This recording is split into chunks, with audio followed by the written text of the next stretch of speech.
Nous nous excusons pour le retard avec lequel nous avons commencé cette conférence de presse, chers confrères. Encore une fois, nous vous souhaitons la bienvenue sur ces beaux chapiteaux au cœur du siège national de l'UDPS, dénommé Temple de la démocratie. Pour la conférence de presse de ce jour, elle est ouverte. Toutes les questions sont permises. Alors, je vais devoir accorder la parole pour le speech du président de l'UDPS avant d'annoncer l'étape de la série de questions et réponses. Monsieur le Président, vous avez la parole. Merci pour la parole. S'il vous plaît, chers amis, le bruit là risque de nous faire perdre des fuites d'idées pour rien.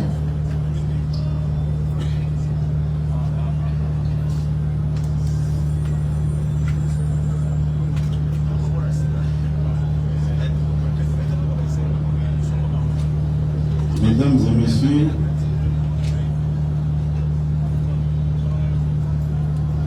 responsables de la presse, nous sommes très heureux de vous recevoir pour la deuxième fois au niveau de nos installations ou encore au siège national de notre parti. Depuis la semaine passée,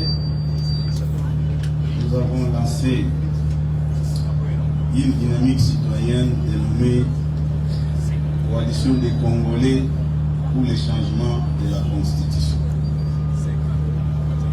Et il était prévu que ce lundi, que les travaux d'une manière officielle de ces cadres puissent commencer avec les acteurs politiques,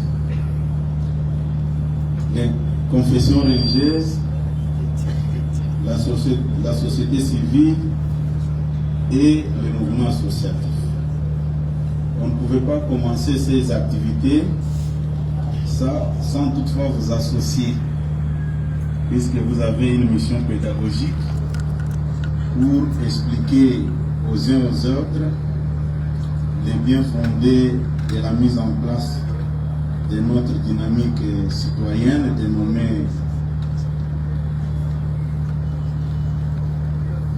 Coalition des Congolais pour le changement de la Constitution en sigle C4.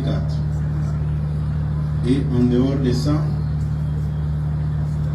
nous aurons aussi à échanger avec vous sur certaines questions d'actualité que nous avons mentionnées dans notre communiqué ou soit dans notre invitation.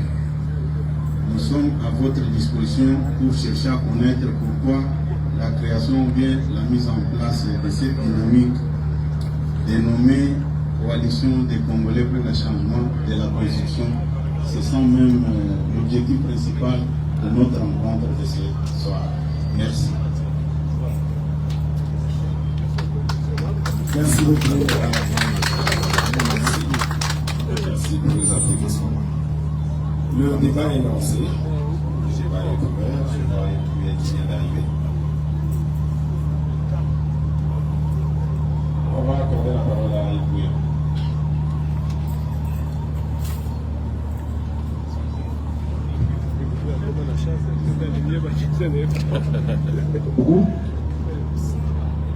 Président, c'est Ibouya pour le compte de l'Exercice.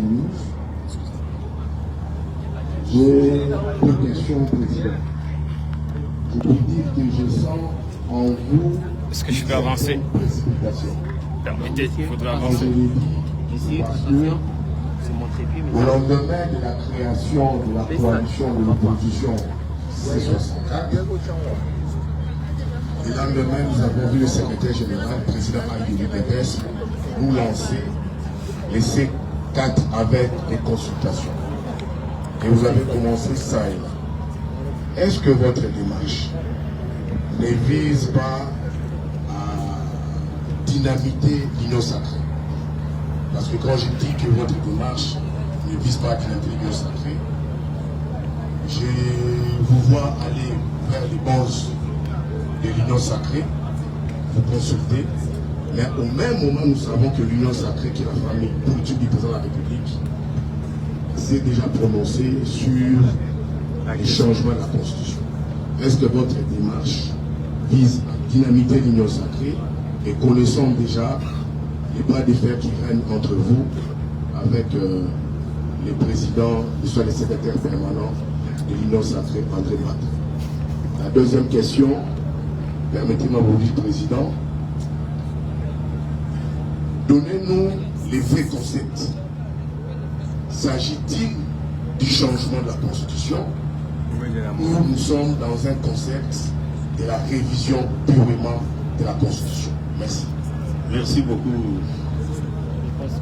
camarade Yves Bouya. D'abord, avant de répondre à vos deux questions, qui sont même très faciles à répondre, mais je tiens à vous féliciter aussi pour votre démarche de songer aux épouses des militaires avec vos dons de bassins de quelques pieds de dons. En tout cas, merci beaucoup. D'entrée de jeu, il faut encourager toutes les bonnes initiatives. Il n'y a pas une question de précipitation. Un responsable politique sérieux sait comment anticiper des choses pour ne pas être surpris. Il n'y a aucune disposition dans la charte de l'Union sacrée qui interdit à une formation politique ou regroupement de créer des initiatives pour atteindre un objectif. Vous me parlez, je ne voulais même pas revenir sur ça, mais je suis très heureux. Nous parlons de la Constitution, nous sommes en 2026. Vous êtes journaliste, rappelez-vous, le 10 octobre 2024. Si vous regardez dans vos archives, vous allez trouver que l'IDPS avait déjà déclenché cette démarche à travers une lettre circulaire adressée à tous les responsables de ces structures de base pour qu'on réfléchisse sur les changements de la Constitution. Nous n'avons aucun problème. Ça, c'est une dynamique citoyenne qui n'a rien à voir avec des plateformes politiques. Je ne sais pas si ça vous arrange au jour d'aujourd'hui qu'on laisse toutes les forces en présence non négligeable, puisque au sein de ces cadres, coalition des Congolais pour le changement de la Constitution, vous allez trouver des confessions religieuses que vous n'allez pas trouver au sein de l'Union sacrée. Vous allez trouver la société civile et le mouvement associatif. Je ne pense pas que nous avons péché contre qui que ce soit. Notre idée est partie de la conférence de presse du 6 mai, organisée par son Excellence Monsieur le Président de la République à la Cité de l'Union africaine. À la fin de sa conférence de presse, il avait dit ceci: je me remets à la disposition de notre peuple. Vous avez évoqué la dynamique de nos amis de l'opposition, puisque avant de faire quelque chose, il faut suivre aussi ce que l'adversaire est en train de préparer. Les jours de la sortie officielle de nos amis au collège Bogoto, et aussi c'était référé à la population, que nous tendons la main à notre peuple de nous accompagner pour qu'on ne touche pas à la Constitution. Allez-vous attendre que le président de la République puisse quitter son bureau de l'Union africaine pour commencer à sensibiliser la population? La réponse est non. Admettons, par erreur,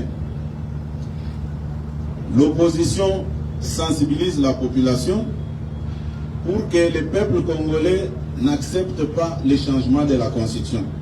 Et ces jours-là, le chef de l'État se retrouve devant un seul son de cloche. Il va faire quoi?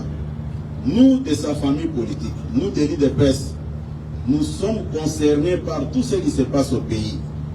Nous avons compris le message, nous nous sommes engagés, nous avons mis en place une dynamique citoyenne où nous sommes en train de sensibiliser la population, pas seulement avec les hommes politiques, mais avec des confessions religieuses. Vous savez très bien qu'il y a certains partis politiques où vous allez trouver un président avec 1000 ou 2000 personnes. Mais il y a des confessions religieuses où vous allez trouver 5 millions de personnes, 10 millions de personnes. Allons-nous négliger ces gens-là parce qu'ils n'ont pas de parti politique, ou bien nous sommes obligés d'aller conscientiser ces gens-là pour qu'ils puissent bien nous rejoindre dans cette démarche. Je ne vois pas là où nous avons dérangé le pouvoir de qui que ce soit. Nous faisons notre affaire, nous intéressons tout le monde, et le problème de la Constitution, ce n'est pas un problème des politiciens tout simplement, c'est un problème national, il faut intéresser tout le monde. Je ne vois pas le mal que nous avons fait en mettant en place le C4. Et le C4, les chiffres 4 symbolisent les 4 zones linguistiques. Et le chiffre 4 symbolise les 4 espaces géographiques. Ce n'est pas l'affaire d'une seule communauté. Puisqu'au jour d'aujourd'hui, vous le savez comme moi, le président de la République appartient d'une communauté bien connue.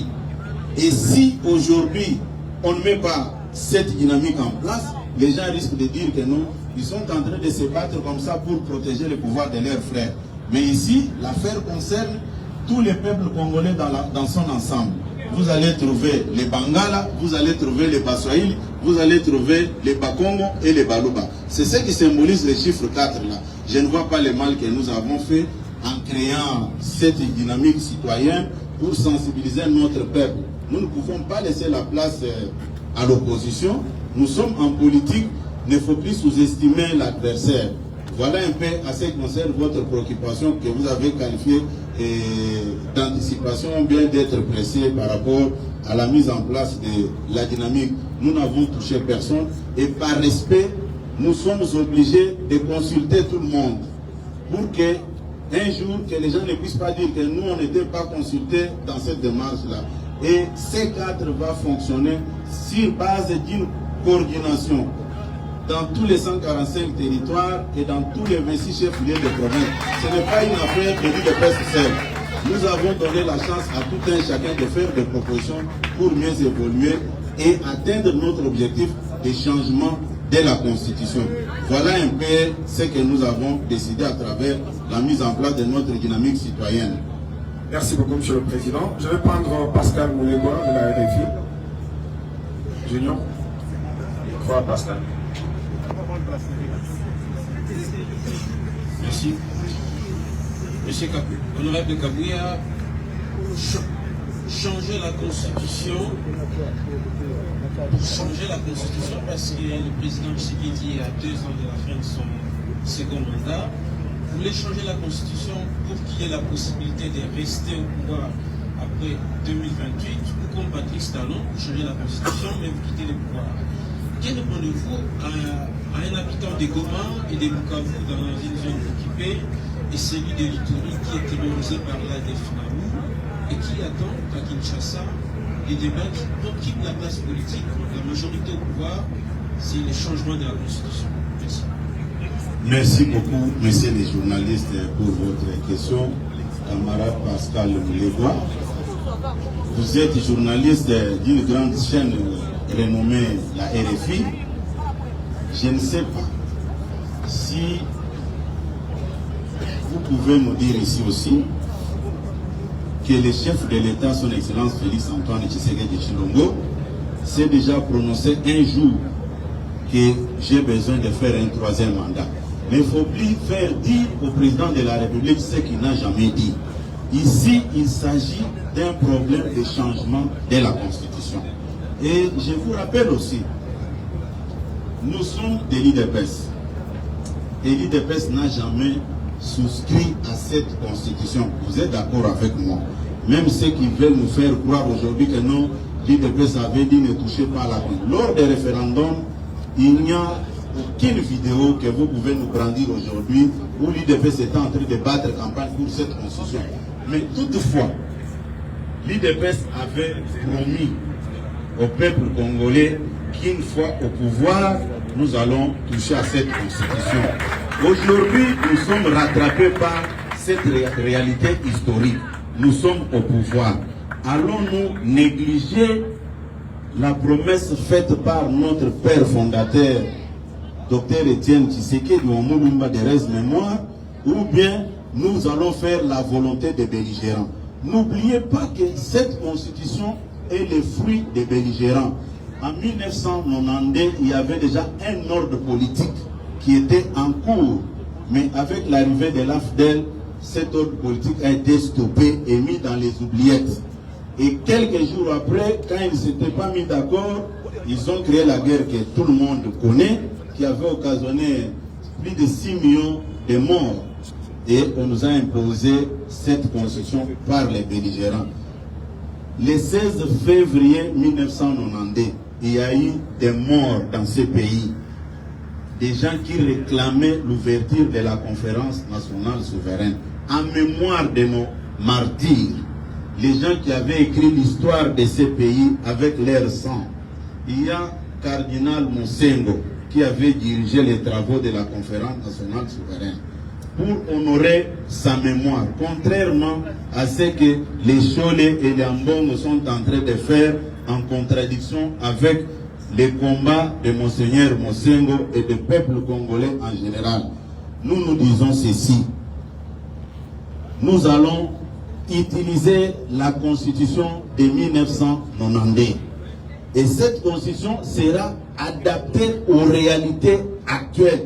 On ne peut pas effacer l'histoire de tout un peuple et favoriser seulement les gens qui avaient pris les armes pour nous imposer leur volonté. L'AFDEL est arrivé, nous a imposé sa volonté de surseoir tout ce qu'on avait déjà commencé. Et quelques années plus tard, c'est le tour des poulains de l'AFDEL que vous appelez les belligérants qui nous ont amené maintenant leur propre constitution. Vous ne voyez pas que c'est la continuité de ce que nous avons déploré. Quel est le péché? D'abord, cette constitution totalise, si je ne me trompe pas, 20 ans. Est-ce que les réalités que nous avons aujourd'hui sont vraiment conformes avec cette constitution? La réponse est non. Nous ne sommes pas obligés ou bien esclaves de faire la volonté des belligérants. Nous tenons mordicus à notre promesse faite à notre peuple par notre père fondateur, Dr Étienne Tshisekedi. Nous ne disons pas que quand nous allons changer cette constitution, c'est pour s'éterniser au pouvoir. C'est pour voir le futur, qu'est-ce que notre peuple va devenir dans ce pays. Voilà un peu ce que je peux vous donner comme réponse.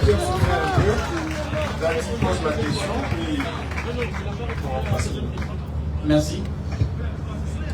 Oui, Dadi Songozo pour le compte de TV5. S'il vous plaît, il a dit qu'on n'a pas répondu. Qu'est-ce qu'on n'a pas répondu?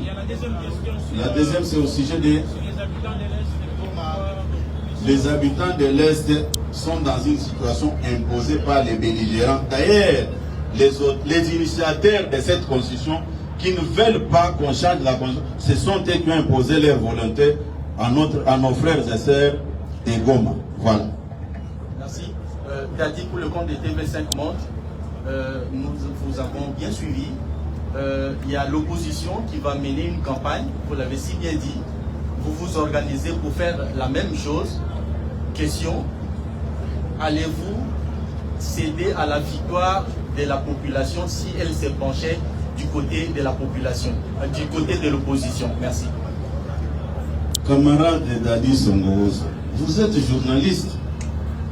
Vous parlez de quelle population? En dehors de tenir des réunions dans des petites salles comme ils sont en train de le faire, vous étiez avec nous les 4 mai quand nous avons lancé un appel à notre peuple. Les rues de Kinshasa étaient inondées. Nous sommes d'accord, c'est la raison pour laquelle nous avons mis en place la dynamique C4 pour que cette même population nous départage. C'est ça notre souhait. C'est la population qui sera notre arbitre. Moi, je ne vois pas comment que je peux. Vous avez déjà vu un crocodile qui a peur de l'eau ou bien d'une rivière?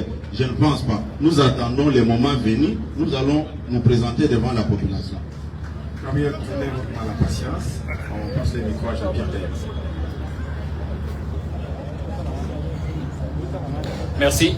Jean-Pierre Caïbe pour Politicon. Président, vous dites que vous allez changer cette constitution. Mais seulement, vous ne dites pas les dispositions qui vous énervent dans l'actuel et que si vous allez décider de changer, vous ne nous dites pas non plus ce que vous allez changer. Ça, c'est la première partie de ma question. La deuxième, vous dites que vous allez revenir à la Constitution de 92. Mais celle-là est encore plus radicale que celle-ci parce qu'elle avait complètement dépouillé le pouvoir du président qu'elle a donné au Parlement et au Premier ministre. Elle avait même limité le nombre de mandats du président de la République. Êtes-vous prêt à accepter une telle situation aujourd'hui? Merci. Merci beaucoup, M. Jean-Pierre Kayembe. Vous êtes journaliste. Dans mon exposé, je l'ai bien souligné que nous allons adapter la Constitution au contexte actuel. C'est plus clair. Ce contexte-là, je ne les ai pas énumérés ici. C'est ce qu'on aimerait savoir. Non, écoutez, maintenant nous sommes d'abord dans une démarche de changement de la Constitution. La proposition pour nous, c'est la Constitution de 1992 que vous venez d'évoquer, que ça veut dépouiller le président de tous ses pouvoirs. Mais quand nous serons ensemble pour discuter, mais ce sont des réalités que nous allons élaguer pour donner le pouvoir au président de la République. Vous pensez que moi, comme secrétaire général, je n'ai pas des gens qui réfléchissent même à ma place, qui m'amènent des projets de constitution. Mais pour éviter qu'il n'y ait pas de malentendus, nous disons, les forums là de 1990, il y avait plus de 2000 Congolais venus de tous bords qui avaient travaillé. On ne peut pas jeter tous ces travaux-là dans une poubelle puisque nous voulons plaire le belligérant. Voilà. Ange Gabriel Ndalabouloumé, éditeur du journal La Justice. Monsieur le Président, Ange Gabriel Ndalabouloumé, éditeur du journal La Justice. Je reviens sur la façon dont vous allez collaborer avec le secrétaire permanent de l'Union sacrée. Parce que dernièrement, il a lancé l'appel à la population, aux différentes parties d'amener leurs propositions qui doivent figurer dans la nouvelle constitution. Et nous avons vu des partis politiques défiler devant les sièges de l'Union sacrée avec leurs propositions. Je ne sais pas si à l'interne il y a un débat, vous connaissez déjà qu'il y a de telles propositions, voilà, nous devons faire ceci, cela, ou que chacun prend l'initiative de sa manière, juste pour plaire au président de la République. Non, ça c'est très fort ce que vous dites, que pour plaire au président de la République. J'étais avec le président de la République dans l'opposition. Ce n'est pas aujourd'hui que je dois montrer à l'opinion ma loyauté envers le président de la République, ou encore moins ma collaboration. J'ai travaillé avec le président de la République du temps de l'opposition. Et pour revenir à ce que vous dites, ici, nous ne demandons pas aux gens de nous amener leurs propositions de constitution. Ici, nous lançons un appel à notre peuple pour nous accompagner dans une démarche de changement de la Constitution. Il n'y a pas de projet de constitution que nous avons demandé ici. Ne confondons pas les choses. Vous savez, messieurs les journalistes, vous avez une mission pédagogique. Quand vous posez votre question, ça doit être en conformité de ce que nous sommes en train de faire. Si ailleurs on réceptionne des projets de constitution, ce n'est pas ça notre démarche ici. Voilà un peu ce que je peux vous dire et vous apaiser. Merci. Changeons un peu de côté. Raphaël Ouankonka avait sollicité la parole.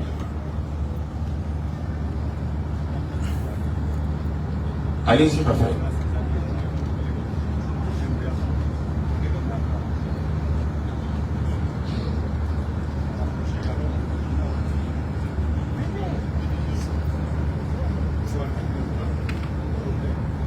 Bonjour, honorable Augustin Kabouya. Bonjour, Raphaël. J'ai deux questions à vous poser. La première est de savoir en quoi la démarche menée par l'IDPS en 2016 contre la révision constitutionnelle aurait perdu sa pertinence aujourd'hui. Et la deuxième question est de savoir, êtes-vous prêt à débattre publiquement avec le leader de l'opposition sur cette question? Merci beaucoup, Raphaël. Je pense que votre question, qu'en 2016, pourquoi l'IDPS était opposé à la révision constitutionnelle, mais les défenseurs même de cette constitution avaient tenu un point de presse, comme je l'ai fait maintenant, que c'était sa propre constitution. Même Chole Ambongo était contre cette constitution. Pouvez-vous nous présenter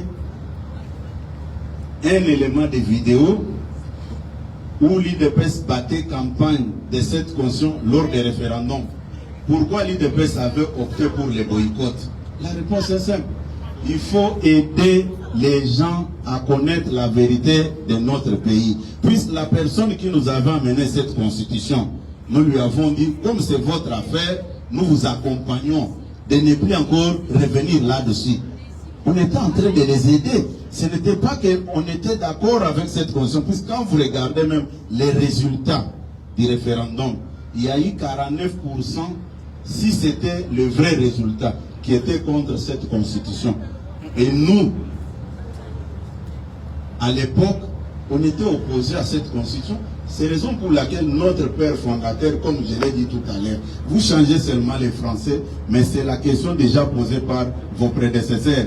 Non, on vous retourne les micros. J'aime des gens pareils comme vous parlez. Je vais vous démontrer que l'IDPS n'était pas pour cette constitution. Excusez, je parle de 2016. Nous étions avec vous en route dans le riz de Kinshasa contre la révision constitutionnelle. J'ai dit aujourd'hui, en quoi est-ce que vos démarches ont changé? Pourquoi est-ce que votre démarche a changé? Hier, vous avez battu campagne contre la révision constitutionnelle. Et beaucoup de gens ont perdu de leur vie. Non, Raphaël, soyons sincères avec nous-mêmes.